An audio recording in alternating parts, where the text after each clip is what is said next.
만들 때는 제일 먼저 자연스럽게 이야기를 만드는 방법이 시간 흐름에 따라서 만드는 방법이 있다고 했습니다. 시간 흐름에 따라서 만드는 건, 자, 우리가 이야기할 때 하나의 그림카드를 보고 우리 아이가 이야기를 하면 우리는 뭐라고 말을 해주면 된다고요? 그 다음에는 필요합니다.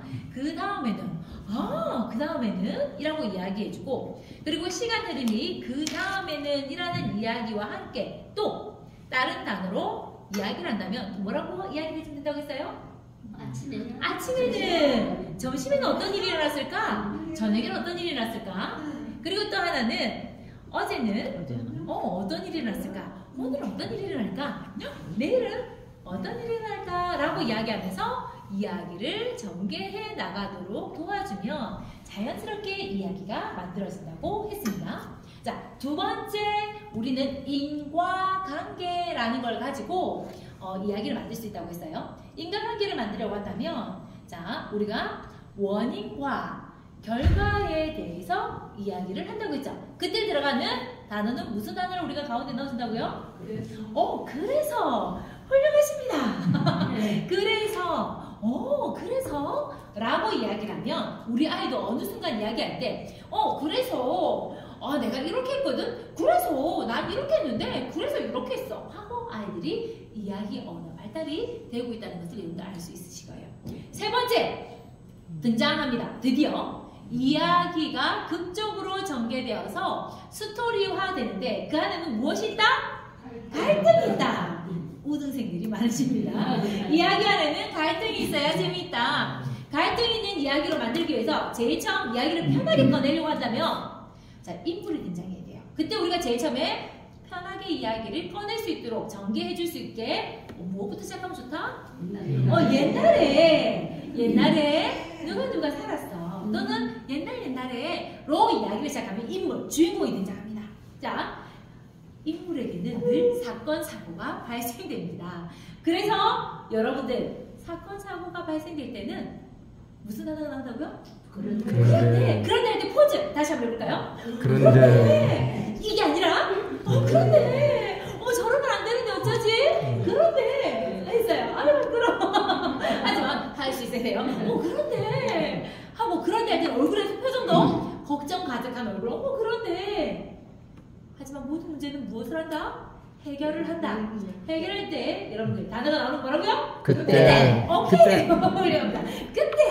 그때라고 말할 때는 얼굴도 밝게 문제가 해결되는 사람이 등장했거나 또는 계기가 마련됐거나 하는 거겠죠? 그때. 그러고 나서 그래서 이렇게 되었어요 까지 한다면 여러분들 완벽한 스토리가 만들어질 거예요. 실습을 정말 잘하셨는데요. 자, 이번에는 그것과 연계해서 우리 아이들에게 5조각 이야기라고 하는 책을 만들 수도 있는 스토리 버전을 같이 알려드리려고 합니다. 자, 다 같이 한번 따라해볼까요? 5조각 이야기. 자, 시작! 5조각 이야기. 5조각 이야기로 여러분들 같이 이야기를 드릴게요. 5조각 이야기는 오전 시간에 여러분들께 이야기 드린 것과 많이 다르지 않게 발달에 따라서 이야기를 얼마만큼 창작하기를 잘해낼 수 있는지 단계별로 이야기를 만드는 방법, 여러분 같이 진도를 빼드리는 거예요. 그래서 우리 아이들이 이야기에 이어서 이야기를 창작하고 새로운 것을 창작하고 만들어 나가는 그 성장 단계에 있어서, 자, 5세에서 6세 사이는 한 장의 그림에 대해서만 설명을 하면서 이야기를 한다고 했어요. 근데 한 장의 그림에 대해서만 설명을 하는 그 이전 시기에는 제가 뭐만 말한다고 했죠? 단어만 말해도 단어가 연결되어서 이렇게 되었구나, 그렇구나 하고 우리가 단어를 완성 지어주는 연습을 한다고 했고요. 단어끼리 만들어서 한 장의 그림에 대해서만 설명하는데 그 설명에 대해서 앞에 이야기를 이어나가면서 본인이 말한 것을 이어 만들기를 연습을 해보면서 발달해 나갈 수 있는 게 바로 2단계예요. 이때 조금만 더 발전을 해 나가면 어떻게 하냐? 할머니가 먼저 이야기하시고 주 양육자가 되시는 분이 먼저 이야기를 하시고 그 다음 이어 말하기를 누가 하면 돼요? 우리 아이들이 하면 돼요. 그 다음 이야기를 또 주 양육자분이 하시고 그 다음 이야기를 또 누가 해요? 또 아이가 하고.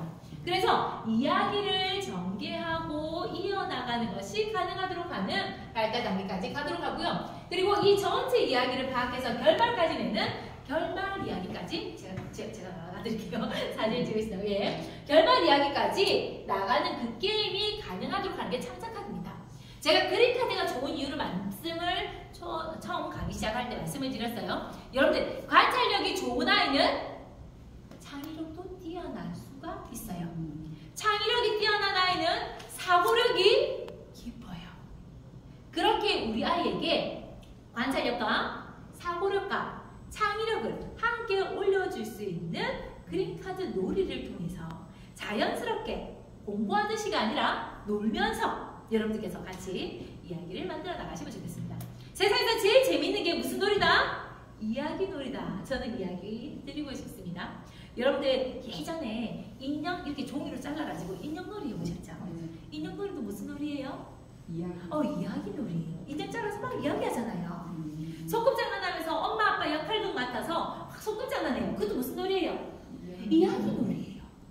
뭔가 계속 말을 하는데 그건 대본에 있거나 누가 정해준 이야기가 아니잖아요. 내 머릿속으로 상상 속으로 그 역할을 맡아서 막 하는 거죠. 이야기 놀이인 거예요. 그리고 예전에 여러분들 밤에 이렇게 문 같은 데 불빛이 딱 나올 때 손으로 막 이렇게 그림자 놀이 하잖아요. 네. 그림자 놀이도 무슨 놀이예요? 사실은 이야기 놀이예요. 그래서 세상의 이야기 놀이로 우리 인류가 성장했다고 해도 저는 과언이 아니라고 생각을 해요. 그런 부분을 여러분들 같이 생각하면서 오늘 여러분들 같이 창의력을 키우는 놀이. 자, 여러분들 함께 5조각 이야기를 먼저 시작을 해볼까 합니다. 자, 시간이 많지 않으니 바로 여러분들 같이 활동을 하면서 진행을 해볼게요. 자, 첫 번째 미션. 5조각 이야기는 처음에 우리 아이들한테 이야기할 때 그렇게 말합니다. 이야기 동산에 이야기 괴물이 살고 있어. 그래서 우리는 이야기 괴물을 싸워서 물리쳐서 이길 건데 그 이야기 동산에 괴물 5마리야. 그래서 우리가 5마리 괴물을 같이 싸워서 이겨서 물리쳐보자. 그래서 첫 번째 미션입니다. 자, 첫 번째 미션은 자, 이야기 놀이의 주인공이 될 수 있는 주인공을 골라주세요. 내 이야기의 주인공은 누구일까요? 여러분들 한 명씩 골라주시기 바랍니다. 자, 주인공은 사람이 될 수도 있고요. 사물이 될 수도 있어요. 제가 아는 친구는 주인공을 펄펄 끓는 밥솥으로 한 친구도 있었어요. 그리고 밥솥을 나중에 후라이팬이랑 결혼도 시켰어요. 자, 자연스럽게 여러분들께서 주인공을 한 명 골라주세요. 자, 누구를 주인공을 할까? 여러분들 한번 골라주시고요. 두 번째는 이 주인공이 하고 싶은 일 또는 지금 하고 있는 일을 하나 선택해주세요. 이 주인공이 하고 있는 일 또는 하고 싶은 일 골라주세요. 자, 주인공이 하고 싶은 일 또는 할 수 있는 일 또는 하고 있는 일. 어떤 일이라도 좋아요. 하고 싶은 일 또는 하고 있는 일. 자, 저요. 자, 그리고 주인공이 그 일을 하고 있는데 또는 그 일을 하고 싶은데 어머, 뭐가 발생했어요? 방해가 되는 일이 발생했어요. 문제가 발생했어요. 어떤 문제가 발생했을까요? 여러분들 그 문제를 한번 발생된 문제를 골라보세요. 자, 내가 하고 있는 일 또는 하고 싶은 일에 방해되는 일이 생겼어요. 걸림돌이 생겼어요. 문제가 발생했어요. 무엇이었을까요? 자요, 우리는 가운데로 돌려서 다 같이 보시도록 할게요. 자, 그 다음 주인공은 그 문제, 어떡해, 문제가 발생했는데 그 문제를 해결하는 방법도 생겼어요. 그 문제를 해결하는 방법은 무엇이었을까요? 자, 카드를 여러분들 선택해주세요. 자, 문제를 해결하는 방법이 생겼습니다. 어떻게 해결할 수 있었을까요? 해결하는 그림 카드를 골라주세요. 자, 그래서 이 이야기는 이렇게 되었습니다. 결말을 골라주세요. 자, 그래서 이 이야기는 이렇게 되었습니다. 결말 이야기를 여러분들 찾아주세요.